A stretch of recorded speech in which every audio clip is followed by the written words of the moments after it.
Segunda carta do apóstolo Paulo, segunda epístola do apóstolo Paulo aos Tessalonicenses, capítulo 2, versículo 13 ao 17, nos diz: Entretanto, devemos sempre dar graças a Deus por vós, irmãos amados pelo Senhor, porque Deus vos escolheu desde o princípio para a salvação, pela santificação do Espírito e fé na verdade, para o que também vos chamou mediante o nosso Evangelho, para alcançardes a glória de nosso Senhor Jesus Cristo. Assim, pois, irmãos, permanecei firmes e guardais as tradições que vos foram ensinadas, seja por palavra, seja por epístola nossa. Ora, nosso Senhor Jesus Cristo mesmo e Deus, o nosso Pai, que nos amou e nos deu eterna consolação e boa esperança pela graça. Consolem o vosso coração e vos confirmem em toda boa obra e boa palavra. Senhor, que o Senhor nos abençoe nesse momento com a Tua palavra, leve nossa mente cativa e obediente ao Teu trono, para que nós possamos compreender, entender e praticar o que será ministrado nesta noite, para que nós possamos dar graças ao Senhor, glorificar ao Senhor por todos os seus benefícios para conosco. Assim eu oro em nome de Jesus. Amém. Podeis assentar, meus irmãos.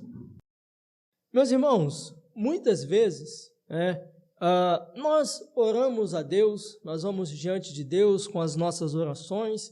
Muitas vezes nós vamos diante de Deus cheios de queixas, cheios de murmúrios. Muitas vezes nós vamos diante de Deus e nós só pedimos a Deus, só pedimos, e muitas vezes nós esquecemos de agradecer a Deus por todos os seus benefícios para conosco. Nossas orações, meus irmãos, são quase sempre pedidos e muitas vezes reclamações.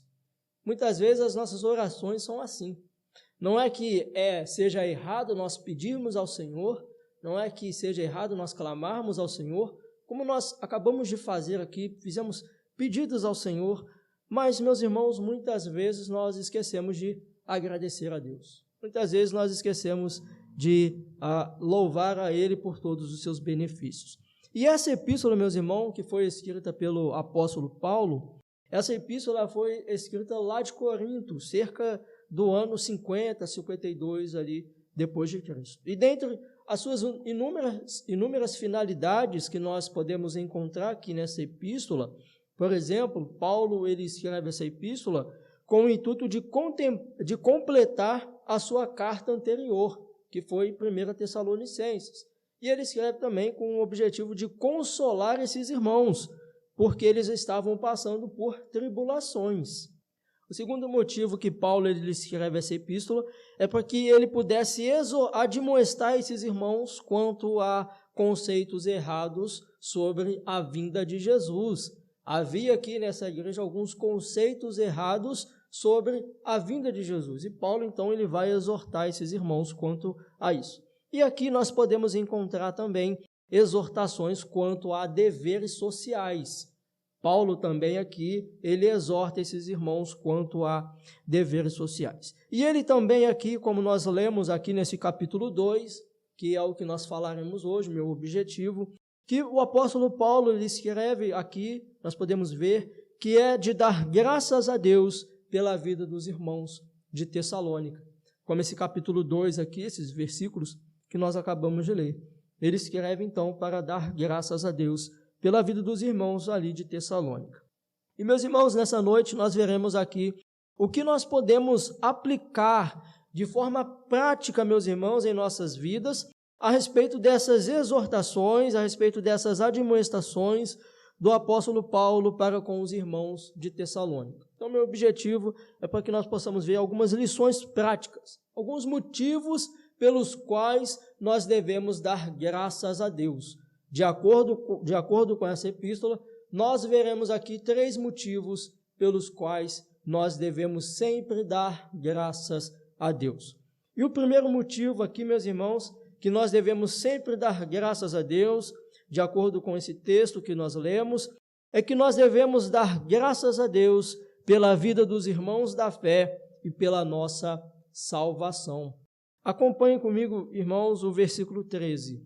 Ele disse: Entretanto, devemos sempre dar graças a Deus por vós, irmãos amados pelo Senhor, porque Deus vos escolheu desde o princípio para a salvação, pela santificação do Espírito e fé na verdade.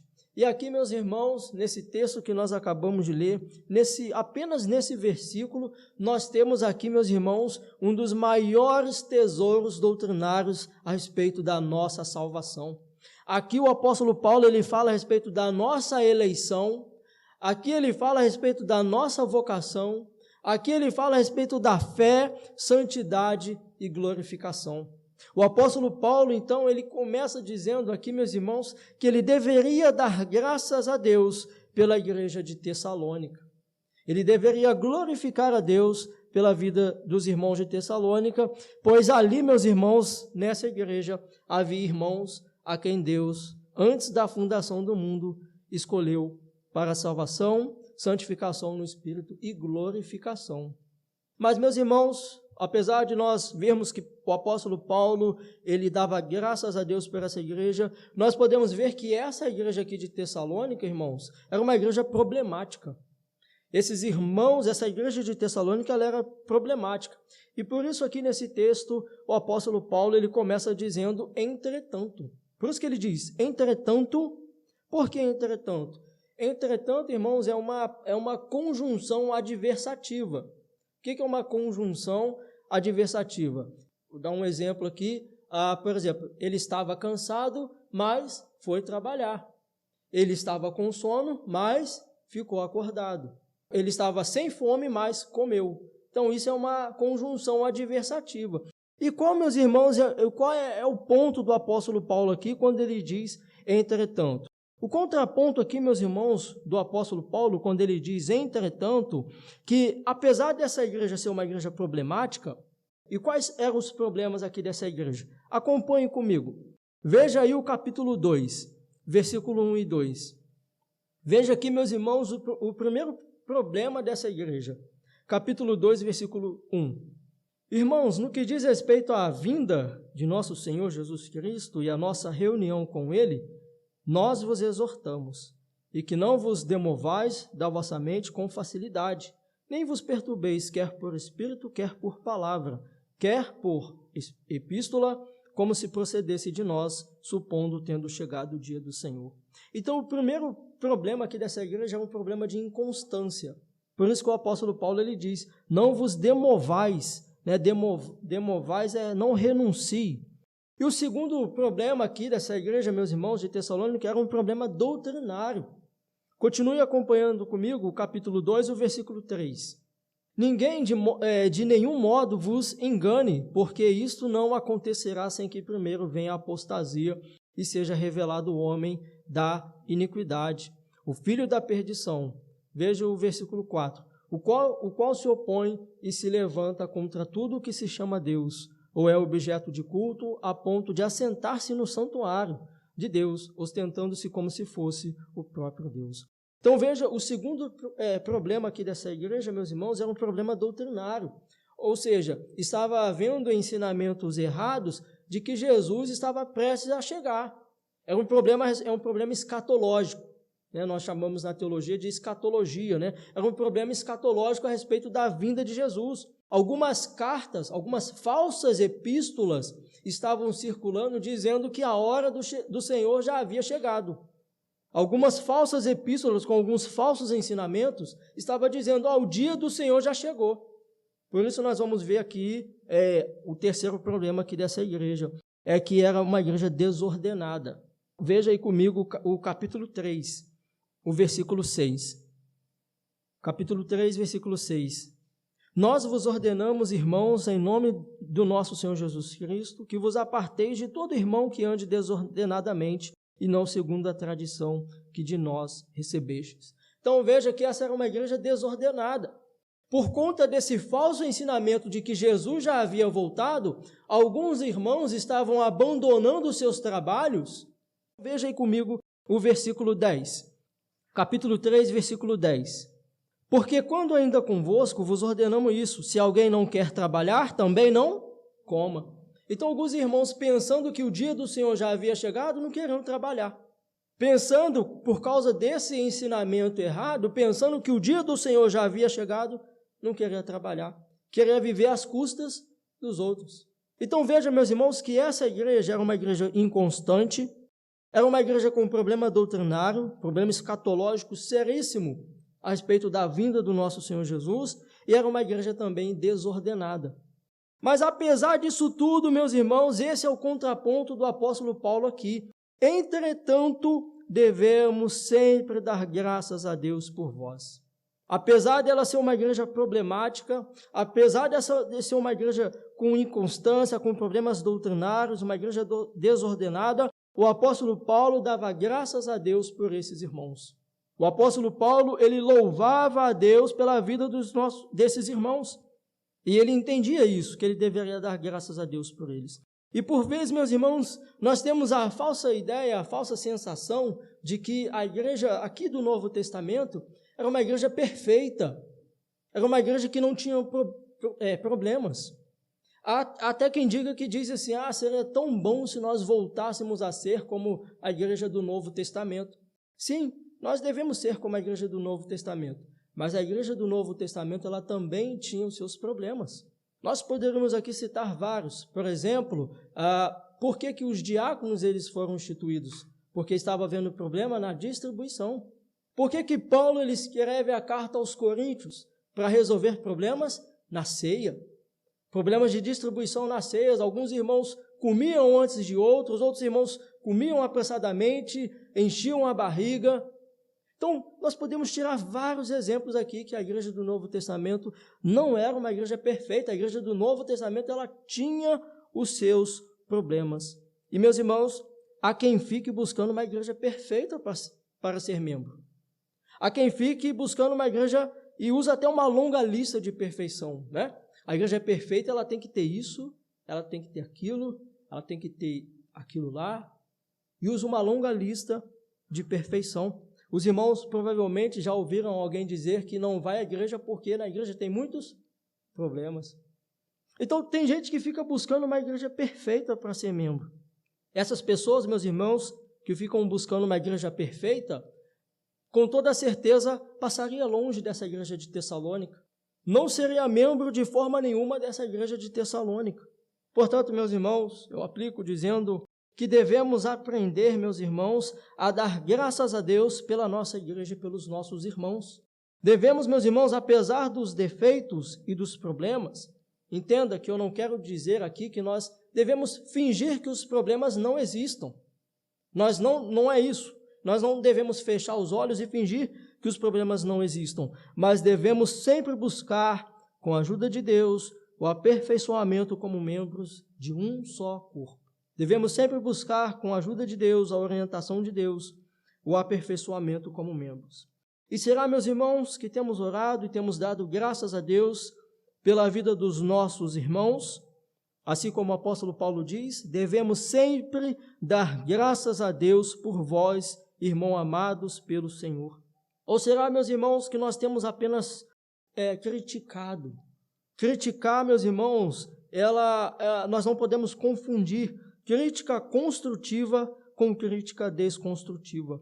A crítica, meus irmãos, construtiva, ela corrige, ela instrui, ela exorta, mas a crítica desconstrutiva, ela acusa e ela ofende. Será, meus irmãos, que nós temos dado graças a Deus pela vida dos nossos irmãos? Temos, como o apóstolo Paulo disse, devemos sempre dar graças a Deus por vós, irmãos amados pelo Senhor, porque Deus vos escolheu desde o princípio para a salvação. E a segunda lição aqui que o apóstolo Paulo nos mostra que nós devemos dar graças a Deus, o primeiro nós vimos, é que nós devemos dar graças a Deus pela vida dos nossos irmãos. O segundo motivo que nós devemos dar graças a Deus é por aqueles que zelam pela nossa vida espiritual. Veja comigo o versículo 14 e 15. Ele diz: para o que também vos chamou mediante o nosso evangelho, para alcançardes a glória de nosso Senhor Jesus Cristo. Assim, pois, irmãos, permanecei firmes e guardai as tradições que vos foram ensinadas, seja por palavra, seja por epístola nossa. Então veja, meus irmãos, que aqui o apóstolo Paulo, ele disse que esses irmãos, eles foram chamados desde a fundação do mundo para a salvação. Esses irmãos foram escolhidos por Deus desde a fundação do mundo para a salvação. E que a nossa firmeza e poder de perseverança repousam em nada mais do que na garantia da graça divina. É isso que o apóstolo Paulo, ele nos mostra. E estes irmãos aqui, eles deveriam permanecer firmes nas doutrinas que lhes foram ensinadas, seja por palavra ou seja por epístola. Talvez ele esteja fazendo uma referência aí à 1 Tessalonicenses. No entanto, existe uma questão aqui, meus irmãos. Se nós somos salvos desde a fundação do mundo, se somos eleitos mediante Jesus, será que se faz necessário a pregação e o ensino da mensagem do Evangelho? Se Deus já nos chamou, nos escolheu desde a fundação do mundo, será que se faz necessário a pregação do Evangelho, o ensino da palavra de Deus? Sim, meus irmãos, com toda certeza. E esses irmãos aqui de Tessalônica, eles chegaram ao conhecimento da salvação, né, por meio da pregação do apóstolo Paulo. Foi pelo trabalho missionário do apóstolo Paulo que eles chegaram ao conhecimento da verdade. Foi através da pregação, como o apóstolo Paulo, ele vai dizer, né? Assim, pois, irmãos, permanecei firmes e guardai as tradições que vos foram ensinadas, seja por palavra, seja por epístola nossa. E é o que a palavra de Deus, meus irmãos, nos orienta. Lá em Romanos, capítulo 10, versículo 13 e 15, nos diz: porque todo aquele que invocar o nome do Senhor será salvo. Como, porém, invocarão aquele em quem não creram? E como crerão naquele em quem nada ouviram? E como ouvirão, se não há quem pregue? E como pregarão, se não forem enviados? Como está escrito, quão formosos são os pés dos que anunciam coisas boas.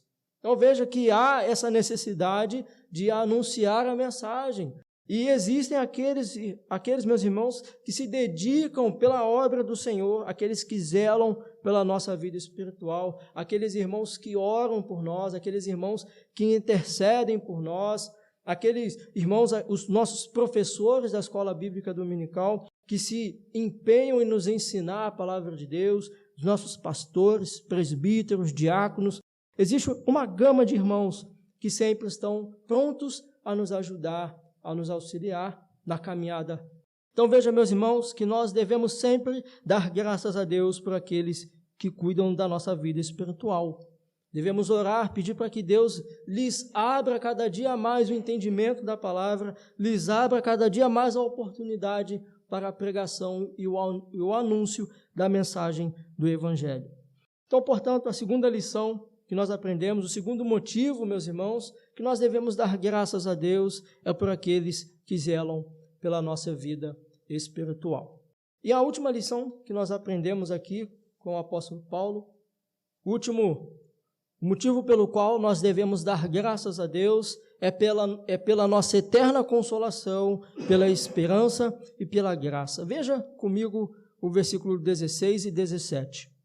Ora, nosso Senhor Jesus Cristo mesmo e Deus, o nosso Pai, que nos amou e nos deu eterna consolação e boa esperança pela graça, consolem o vosso coração e vos confirmem em toda boa obra e boa palavra. Então veja que aqui o apóstolo Paulo, ele atribui ao Senhor Jesus uma obra totalmente divina e o apresenta aqui em comum com o Pai. Né? Quando ele diz, ora, nosso Senhor Jesus Cristo mesmo e Deus. Ele atribui essa igualdade de Jesus com Deus Pai. E ele apresenta aqui que Jesus, meus irmãos, é Ele quem é o autor das maiores bênçãos. É Jesus quem é o autor das maiores bênçãos. E essas bênçãos aqui é o amor, é a eterna consolação e a boa esperança pela graça. Então, Paulo, aqui, meus irmãos, ele deixa claro que, apesar das tradições que lhes foram ensinadas, fosse por palavras aqui, como nós lemos aqui nos versículos anteriores, ou por epístola, é o Senhor Jesus, meus irmãos, quem transforma interiormente o homem. Apesar desses irmãos terem sido instruídos por palavra ou por epístola, Paulo está dizendo que é Jesus quem transforma interiormente os nossos corações. É o Senhor quem nos confirma em toda boa obra. Veja, por exemplo, João capítulo 15, versículo 16, vai nos dizer que não foste vós que escolhestes a mim, mas fui eu que vos escolhi a vós outros e vos designei para que vades e deis frutos e o vosso fruto permaneça. Então, é o Senhor que nos confirma nessa chamada. Apesar que, como nós acabamos de ler, de falar a respeito dos professores da escola bíblica dominical, dos pastores, é o Senhor quem nos confirma, é o Senhor quem garante a nossa salvação. Mas, meus irmãos, quando foi que Deus nos amou e nos deu eterna consolação e boa esperança, como o apóstolo Paulo, ele nos diz aqui no finalzinho do versículo 16, que nos amou e nos deu eterna consolação e boa esperança pela graça. Quando que foi que o Senhor, então, ele nos amou e nos deu eterna consolação? Quando, meus irmãos, ele enviou seu Filho unigênito ao mundo para morrer em favor dos nossos pecados. 1 João, capítulo 4, versículo 10, o versículo 10 diz, né? Nisto consiste o amor, não em que nós tenhamos amado a Deus, mas em que Ele nos amou e enviou seu Filho como propiciação pelos nossos pecados. E o versículo 19 diz, nós o amamos porque Ele nos amou primeiro. Então, Deus, Ele nos deu, meus irmãos, aqui essa eterna consolação e boa esperança quando Ele enviou o seu Filho para morrer pelos nossos pecados. Apesar de, desde a fundação do mundo, sermos eleitos, isso se concretizou na vinda do Filho unigênito. Isso foi uma realidade em nossas vidas quando o Filho unigênito, ele morreu na cruz do Calvário. Isso passou a se tornar realidade, então, em nossas vidas. Então, quando o Filho, ele vem, ele nos deu essa eterna consolação e boa esperança. Apesar de ser uma igreja eleita, chamada desde a fundação do mundo, era uma igreja, meus irmãos, que passava por dificuldades. Nós acabamos de ver que o apóstolo Paulo diz que esses irmãos, eles eram eleitos, eles foram chamados por Deus pela eterna consolação e boa esperança, mas era uma igreja que passava por dificuldades. Era uma igreja que passava por aflições. E assim, meus irmãos, nós não estamos isentos de passar por isso. Às vezes nós pensamos que agora nós somos crentes, né? Nós somos agora o povo de Deus, nós não vamos ter nenhum tipo de problema. E por muito tempo tem sido pregado esse evangelho falso, esse evangelho açúcar, em que eles dizem que todos os seus problemas vão acabar assim que você aceitar Jesus. Todos os seus problemas serão resolvidos. E não é bem assim, meus irmãos. E nós vimos que aqui, apesar desses irmãos de Tessalônica terem sido chamados desde a fundação do mundo, era uma igreja que passava por dificuldades, era uma igreja que passava por aflições. E talvez, meus irmãos, essa seja a nossa situação nesse momento. Talvez nós estamos passando por aflições nesse momento, dificuldades. Talvez estamos passando por perseguições, por uma doença na família, talvez um desânimo, talvez nós temos tido temores, incertezas, talvez uma morte na família, um parente na família, talvez, meus irmãos, problema financeiro, talvez um problema psicológico. Nós estamos suscetíveis a passar por todos os tipos de problemas. Mas, meus irmãos, assim como o apóstolo Paulo, ele exortou esses irmãos, eu os exorto nessa noite também. Devemos crer que maior é aquele que está conosco do que aquele que está no mundo. Devemos acreditar nessa eterna consolação e nessa boa esperança. Assim, meus irmãos, como ele exorta esses irmãos, dizendo que esses nossos problemas, essas nossas aflições, meus irmãos, elas são passageiras, elas são temporárias, elas não duram para sempre, elas são transitórias, mas a nossa salvação, ela é eterna. A nossa salvação, ela não terá fim. E existe uma das maiores promessas na Bíblia, meus irmãos. O apóstolo Paulo, ele mesmo diz, quem irá nos separar do amor de Cristo? Será tribulação, ou angústia, ou perseguição, ou fome, ou nudez, ou perigo, ou espada? Como está escrito, por amor de ti somos entregues à morte o dia todo. Fomos considerados como ovelhas para o matadouro. Mas em todas essas coisas, porém, somos mais que vencedores por meio daquele que nos amou. Então, essa deve ser a nossa maior esperança, meus irmãos, que apesar das nossas aflições, das nossas dificuldades, nós devemos sempre dar graças a Deus pela nossa eterna consolação, pela esperança e pela graça do nosso Senhor. Que nós possamos, meus irmãos, nesse momento receber essa consolação do Senhor em nossos corações, em nossos lares, que nós possamos receber essa consolação do Senhor.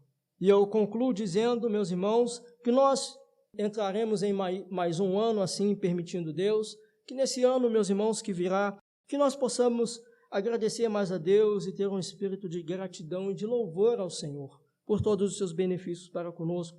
Que nós possamos o louvar, o agradecer pela nossa eterna salvação em Jesus, pela consolação que Ele nos dá, pelo fôlego de vida, meus irmãos, pela nossa família, pelo nosso emprego, pelas oportunidades que Ele nos dá, pelos livramentos que são muitos, que nós possamos agradecer a Deus pelos irmãos da fé, que nós possamos agradecer a Deus pelos nossos pastores, por aqueles que zelam pela nossa vida espiritual, por aqueles que se preocupam em transmitir a verdadeira e fiel palavra do Senhor, que nós possamos orar e agradecer a Deus por esses irmãos.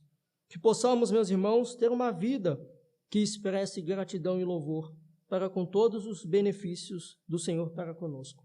Amém?